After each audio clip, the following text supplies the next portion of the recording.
Howdy gang, Frankie Dave back again on YouTube. Okay fellas, for YouTube I have one more for the stash pile and that's it. And went to the hobby shop today to get a few essentials that I failed to get last time I went to the hobby shop. And also went down to Office Max and bought some extra cardstock and some Bristol board. And for my card modeling, they have a lot of that too for formers, wing ribs, and also spring spars, stabilizer spars, and also rudder spars too, and also tires. So I need a lot of parts. I also got me a couple metal rules that I got to get too. So I got those, and some packing tape, and 2 tubes of Aleene's tacky glue I got. So I'm pretty well set there. Okay guys, for the stash pile, one more for the stash pile. I went there today and looked around the hobby shop. I said, well, see what I can get today.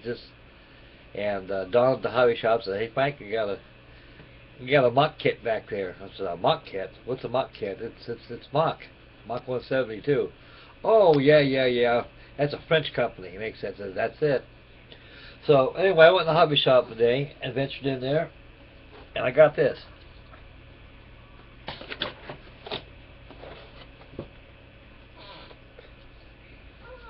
This, fellas, is the MACH 172nd scale PB2-Y, PB2-Y Coronado flying boat, on a scale of 172.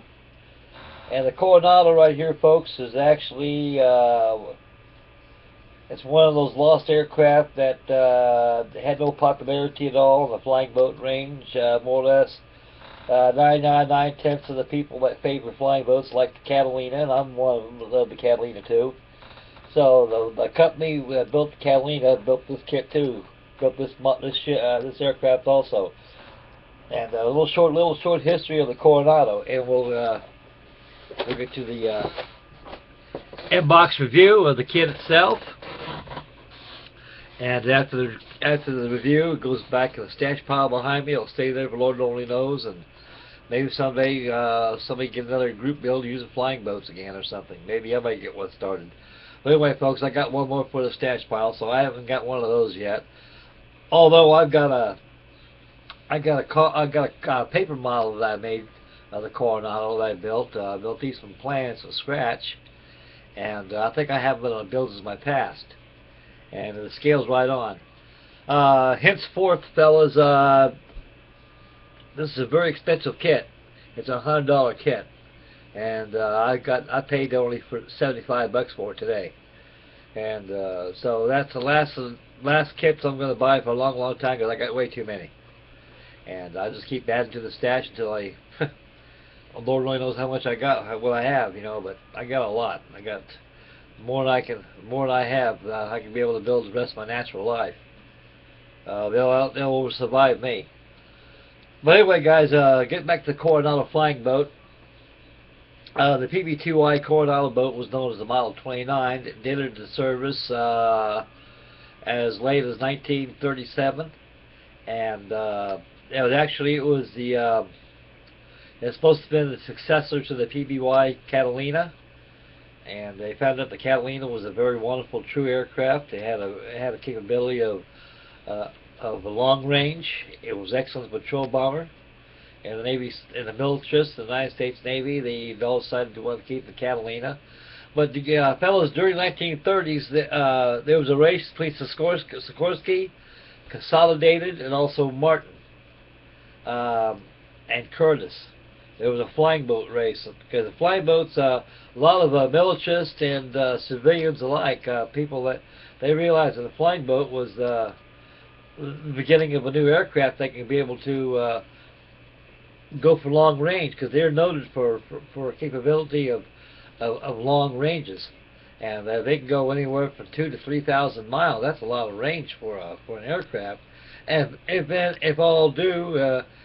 God forbid, which airplane's designed for in the first place, if it runs out of fuel, something happens, it can land on the water with no sweat, with no muss, no fuss. So even if it flew over land, something happened. You could barely land on a tarmac or a rough terrain, anything like this. It's flying boats were very popular back in the 1930s because you get the Pan American boys out there flying those 130 Martin Clippers, those China Clippers, those 314 Boeing Clippers they had. That was the heyday, the golden age of the flying boat. And of course, you got a lot of military militarists that they knew that it was quite imminent that we'd be at war real soon, so they had more needs for bigger flying boats. The PB2-Y Catalina had a wingspan of 103 feet 9 inches, and the PB2-Y Coronado had a wingspan of 115 feet and 22 inches. And it was a big flying boat for the day until the arrival of the Martin Mars, which Martin Mars dwarfed the Coronado. The Coronado was a very sluggish water performer, and a lot of the flight crews they were quite relieved that if it's filled retrofitted using JATO rockets, and they were jettisoned once the aircraft was on flight. And the Coronado was a very slow aircraft. All flying boats are very slow. They had a cruising speed of 191 miles an hour. You're a dead duck if you got into a conflict with a bunch of zeros. So the only defensive flying boat had, they had to duck into the clouds until they lost the foes. Then they make their way back to the base where they came from. The PB2-Y Coronado was served as a patrol bomber and rescue, medevac, and transport aircraft.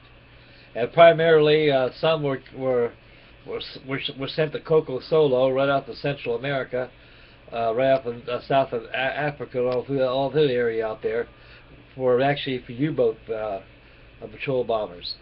During the South Pacific, they were actually restricted from the combat zone because they didn't have enough armament to be able to defend themselves in case they were under attack. The PB2-Y Coronado into service as late as 1937, and it underwent a few modifications from PB2-Y2 up to PB-Y5 as 5R, which is the transport aircraft, and it was powered by 4 1800 horsepower Pratt & Whitney engines, radial engines, and had a unique feature with the blades. They had 4 Hamilton standard propeller blades. The inboard blades had 4 blades, and the outboard engines they had 3 blades. And the PB2-Y Coronado was never used after the hostilities came to an end. After the Second World War, they were more or less scrapped. They came in the clutches of the dismantler torches, and a lot of them were sunk off Coronado, off the islands of San Diego, as man-made rigs. And there's only 4,000 of these airplanes were produced from 1937 up to 1944. And the PB2-Y Coronado was also part of the Lend-Lease program through the arrangement of Franklin D. Roosevelt. Before we got into the war, England was fighting for their life, trying to defeat the Nazi threat that was posed on their homeland, and they had the Lend-Lease program, and Franklin D. Roosevelt sent a bunch of Coronados and Catalinas and Boston bombers and Hudson bombers and Martin Baltimore bombers. They sent a lot of aircraft that we didn't use, but we did use the Coronado a lot. The Coronado was a good aircraft. It was kind of underrated a lot because it had no popularity to it. It was a big old dumb flying boat, and it does have beauty in it and a lot of ugliness. But it's a one-of-a type flying boat. It was the forerunner of the flying boat race for the 1930s. And actually, Glenn Curtis, he more or less ducked out. He ducked out of the flying boat race as early as 1932 because he was more or less directed into pursuit ships like P-40 Flying Tigers, Tomahawks, Warhawks, Kitty Hawks. And he was more or less involved in pursuit aircraft because the militarists, the United States Army Air Corps, they were interested in his designs. He designed some very beautiful airplanes. So anyway, he more or less gave away to the flying boats to Sikorsky, Boeing, consolidated Martin. So Martin was actually the head flying boat designer. He designed two good example flying boats, the PBM Mariner, and also the JRM Mars and the PB2-Y Mars prototype flying boats. They were the biggest flying boats at the time, miles bigger than the Coronado. And the Coronado was very, very big. It was a big flying boat. And when the event of the Martin Mars came to view, it was pretty well dwarfed. So after the war, the Coronado was more or less scuttled, scrapped, nothing to do with it. They probably got about 2 or 3 that's left in the world today. I remember seeing Howard Hughes's Coronado at North Island in Long Beach. When I was stationed in Long Beach at the Naval Air Station, they had an airport over there, and they had Howard Hughes's PB2-Y Coronado. Actually, it was on beaching gear like they all do when they're on land, and it was painted red oxide as an anti-corrosion agent to keep from salt air and smog and everything else get on top of it. And the wings were removed. The only thing was a fuselage. The outboard wing panels were removed. You had your center wing, you had your inner wing panels that were in there, but the outer wing panels were dismantled, and it sat on the tarmac out there for ages on end. So imagine by 1980s there was the Coronado was under restoration. So right now it's in San Diego. Howard Hughes's Coronado is used as an exhibit. So that's about that for the Coronado, folks. Now we'll get to the kit. This thing is made in France. It's a good sized model, and there's no test shots. Right over here, folks, it tells you all the kits that this company's made, and on the other side, it's all written in France, manufactured and everything. And I kid you not, folks, I thought the Dragon kit was really bad with the instructions. Well, you guys take a look at this. When you open up the box, you're greeted with only 1 page of instructions, which ain't instructions at all. And you get a decal sheet. Here's the only instructions they give you, folks.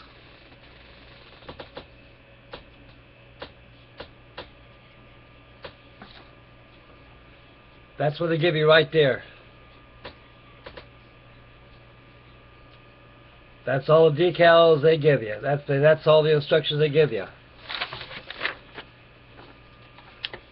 Now for the color schedule, they give you 2 variants. They give you the United States Navy, which is painted non-specular sea blue on top, intermediate blue on the sides, white on the bottom. Now the English Coronado, it says here, is painted extra dark sea gray, which they were, and also a dark slate gray, and with sky on the bottom. Now I've seen some Coronados that were stationed in England during World War II. They belonged to the Coastal Command duties, and instead of being painted, that's paint schedule. There's only 1 paint schedule this thing was painted in, which is illustrated on this instruction form here. But the one I saw in England up there was all painted like a short sunner, all white fuselage, extra dark sea gray, and slate gray. So the instructions they leave a lot to desire. No color codes or nothing like that. So actually this is a short run kit. There's only limited editions here, and you only make so many. And the construction of the kit's not that very difficult. It's pretty easy to build. Just these instructions, all there is. To me, it's not very good. What I paid for this kit. This is only decals they give you right here. They give you star and bar. They give you a star and bar right there. It's the only decal they give you. Okay, getting to the kit, gang. The sprues are covered flash. Like Panzer Bill says, this is a flash pig. For a kit that's put out in the new millennium, the I roared of 2013 and 12, where this kit came out. They should have really made this thing a lot more better. The detail in this kit is very exceptional, and there's a lot of flash on it, so there's a lot of work, a lot of preparation is done to get this model done. Right here on the horizontal stabilizer, there's a peg that's sticking up right here. That's got to be removed and busted off or something. It's got to be filed off. And there ain't no way that the mating half is going to fit in there with that peg sticking up. That's sprue number 1. Sprue number 2 is a repeat of sprue number 1.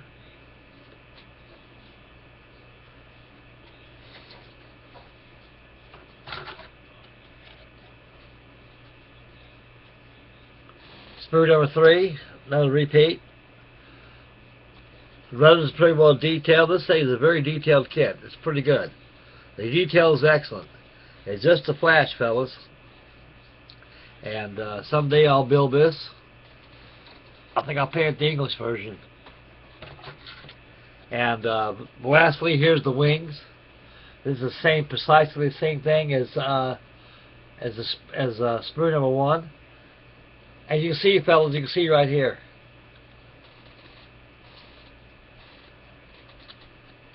There's flash.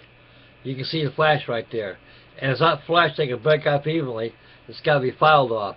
This plastic, something about French plastic is a lot different than polystyrene that the United Kingdom uses, also the United States of America, and also our Asian brothers use. But somehow I got the HMS Victory that I built from Heller, and that comes from France. And that plastic, that kit is almost, I don't know what kind of plastic it is, but it's not too superior compared to the polystyrene. It's very brittle. It has no forgiveness at all. You take a piece like that, it'll snap. And most plastic in general won't do that. Okay, guys, lastly, the last sprue here. This is the beefy fuselage of the Coronado. Somehow my video right here, guys, is camera's kind of going slow on me. I hope it don't record this way. So right here, folks, here's the fuselage.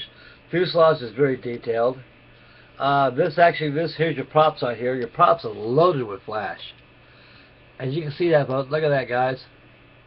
That's terrible, terrible, terrible, terrible. But the detail of this kit is very, very nice. Very nice. Lastly is the clear parts. Running wild. No bagging there to protect it from scratches. That's another party foul I don't like. So far the clear parts they're pretty they're decent, but not really that good. They're like that of the early Airfix kits. Same treatment. You got all your windows right there, all your transparent parts. You got your turrets on there. And that about does it. Interesting aircraft. And be an interesting build. And so guys, anyway, anybody gets one of these kits, that's what you're in for. This thing's a real flash pig. You'll spend twice as long cleaning out the parts before you get everything glued down. Anyway, guys, my personal perspective towards this kit. It's a beautiful kit, but the way it's presented, especially give you one page of instructions. Well, you know, it has no color call-outs at all. It gives you suggestions on there, who to get a hold of, what kind of publications to get, and tell you that. I haven't seen any publications of the Coronado nowhere. The best publication you can get off of it is through books, perhaps maybe through the internet. But I've got plans and blueprints of this by the Consolidated Aircraft Company. I can go by that. There's no problem. I know how to build this kit. I know how to paint it and everything, and to its proper colors. The more I look at it, I'm thinking about just go ahead and make it an English version out of it. Have it all white, extra dark sea gray, dark slate gray. Make a real nice plane. Even comes with Beachy gear too, which is very good. To my understanding, there's another company that makes this too. It's called Cora, K-O-R-A. Those of you fellas may be familiar with that kit, but I just realized that there's another one. And they say the Cora kit is a lot more better than this MACH kit is. And what I like about it is it's an injection plastic model of the Coronado. And in years past, Bob Archer used to be a mail order house. It was the world's first and only mail order house ever achieved. And a lot of people, models all over the world, bought models from this man. It comes out of Euclid, California. Well, Bob Archer ain't longer with us. The man's deceased, and his wife's the only surviving member of his family. He's probably got grandkids too and children that's probably survived as well. And the man comes from England. He's a very nice English gentleman. I used to go to his showrooms many years ago when I was at the Navy and visit his showrooms, buy a few kits from him. And